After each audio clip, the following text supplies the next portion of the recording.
जी बिस्मिल्लाहिर्रहमानिर्रहीम। आज का जो हमारा टॉपिक है वो पॉलिटिकल साइंस के मुतल्लिक है कि चाइना का जो पॉलिटिकल सिस्टम है, पॉलिटिकल स्ट्रक्चर है, वो किस तरह शेप किया हुआ है।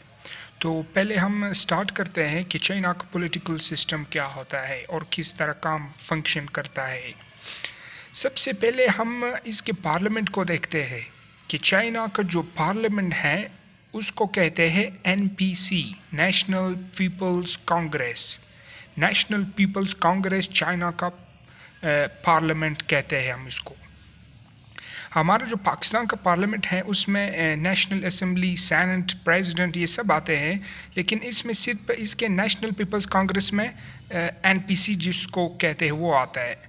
और इसमें जो मेंबर्स होते हैं वो 3000 प्लस मेंबर्स होते हैं।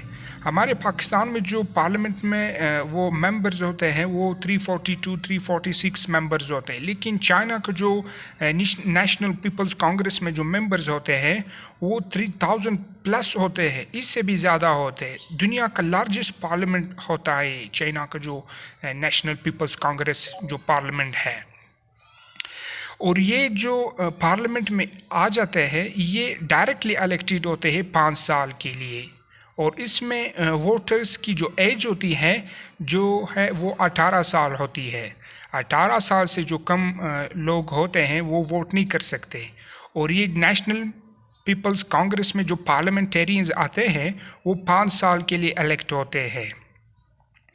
और इसमें एक सबसे इम्पोर्टेंट एडवांटेज ये है जो चाइनीज़ सिटीजन्स के लिए होता है। जो अब्रॉड चाइनीज़ होते हैं, मतलब यूएस में होते हैं, यूके में होते हैं चाइनीज़, वो भी वोट कर सकते हैं। जिस तरह पाकिस्तान में ये अथॉरिटी दी गई थी इमरान खान के हुकूमत में कि वो जो फॉरेन डायस्पोराज होते हैं उसको ये अथॉरिटी दी थी कि वो फॉरेन डायस्पोराज भी पाकिस्तान में वोट कर सकते हैं इलेक्शन के दिन, लेकिन वो फिर बाद में ख़त्म कर दी गई। लेकिन चाइना में ये एडवांटेज है कि वो अब्रॉड चाइनीज़ भी वोट कर सकते हैं। और जो नेशनल पीपल्स कांग्रेस है ये प्रेसिडेंट को फर्स्ट सेशन में सेलेक्ट करते हैं, सब वोट दे के उसको सेलेक्ट करते हैं। सो प्रेसिडेंट भी इलेक्टेड होता है नेशनल पीपल्स कांग्रेस के थ्रू। नेशनल पीपल्स कांग्रेस के थ्रू वो सेलेक्ट करते हैं, इलेक्ट करते हैं। लेकिन पाकिस्तान में भी इसी तरह है कि हमारे जो पार्लियामेंटेरियंस हैं, लॉ मेकर्स हैं नेशनल असेंबली में, वो भी प्राइम मिनिस्टर को वोट दे के इलेक्ट करते हैं। और प्रेसिडेंट जो इलेक्ट होता है नेशनल पीपल कांग्रेस से, वो जब कंसल्टेशन करते हैं नेशनल पीपल्स कांग्रेस तो वो प्राइम मिनिस्टर अपॉइंट करते हैं। मेरी पिछली वीडियो में मैंने आपको बताया था कि पार्लियामेंट्री सिस्टम और प्रेसिडेंशियल सिस्टम में क्या डिफरेंस है। तो वहाँ पे प्राइम मिनिस्टर का इतना फंक्शन नहीं होता जितना प्रेसिडेंट का होता है, क्योंकि वहाँ पे प्रेसिडेंशियल सिस्टम है। चाइनीज़ प्रेसिडेंट जो मिस्टर शी है, और वो इसी प्राइम मिनिस्टर को रिमूव भी कर सकते हैं। नेशनल पीपल्स कांग्रेस प्रेसिडेंट की कंसल्टेशन के साथ इसको अपॉइंट कर सकते हैं, लेकिन रिमूव भी कर सकते हैं इसको। और फिर इसी तरह प्रेसिडेंट कंसल्टेशन करेगा नेशनल पीपल्स कांग्रेस के साथ, वो काउंसिल ऑफ मिनिस्टर्स भी अपॉइंट कर सकते हैं।